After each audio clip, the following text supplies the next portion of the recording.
Bonjour à tous, dans cette vidéo nous allons étudier les facteurs de la croissance. D'où vient la croissance et comment la générer?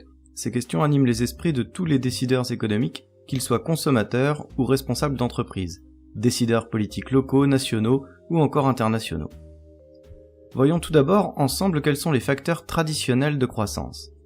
On distinguera d'un côté les facteurs de production et de l'autre l'innovation et le progrès technique.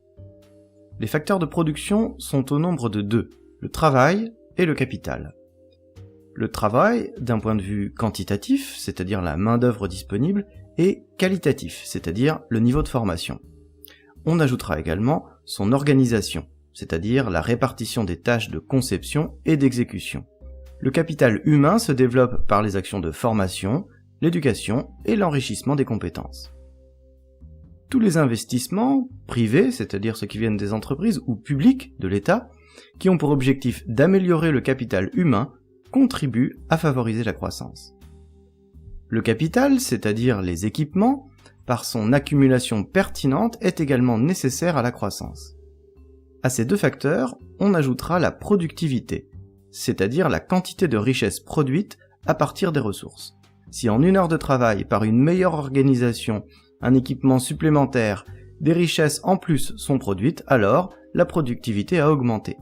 Ces gains de productivité permettent ainsi une augmentation de la croissance économique. Ils permettent de produire davantage en optimisant les ressources. Par ailleurs, ces gains permettent une distribution supplémentaire de revenus qui, s'ils sont consommés, investis, vont générer eux aussi une nouvelle demande. Voyons maintenant l'innovation et le progrès technique. Schumpeter, un économiste autrichien de la première moitié du XXe siècle, est l'auteur qui met en avant le rôle déterminant de l'innovation dans le processus de croissance économique. L'innovation provoque pour lui une destruction créatrice, c'est-à-dire qu'elle en remplace une autre. Elle fonctionne en grappe, générant autour d'une innovation d'autres innovations. Par exemple, le pétrole a permis la fabrication de matières synthétiques, de carburants, de véhicules, etc.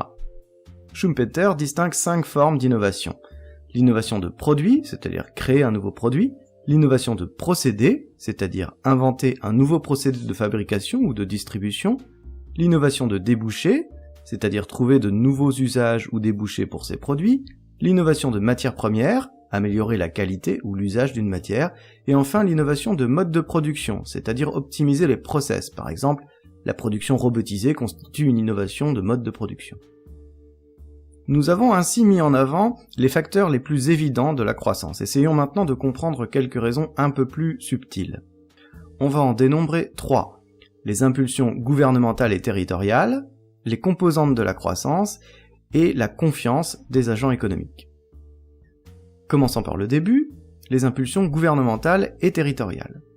Pour stimuler la croissance, les actions de l'État et des collectivités territoriales sont nombreuses. Leur rôle dans le domaine industriel, par exemple, consiste à stimuler des investissements, mais aussi la recherche, et enfin des innovations, qui seront les piliers déterminants de la croissance pour l'avenir.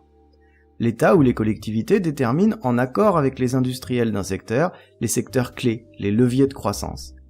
L'État choisit également de regrouper dans des pôles de compétitivité sur un territoire défini tous les acteurs, privés ou publics, autour d'un marché ou d'une technologie. On appelle ça un cluster. Voyons maintenant les composantes de la croissance. La production de richesse résulte de plusieurs éléments qui contribuent à stimuler cette production. Les composantes de la croissance sont principalement la consommation des ménages, la formation brute de capital fixe, c'est-à-dire l'investissement, les importations, les exportations, et enfin les variations de stock. On a cette formule pour définir le produit intérieur brut, le PIB.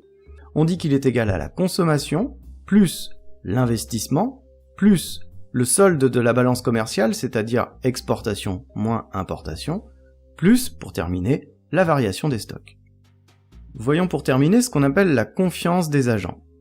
Leur optimisme ou leur pessimisme face à la réalité économique détermine le niveau de consommation, mais aussi le niveau d'investissement et l'ensemble des variables qui composent la croissance économique. La confiance est mesurée par la perception qu'ont les ménages de leur situation personnelle, leur opinion sur leur situation financière, leur projet de consommation ou d'épargne, et leur appréciation de la situation de l'emploi. Il en découle une posture plus ou moins optimiste, plus ou moins pessimiste.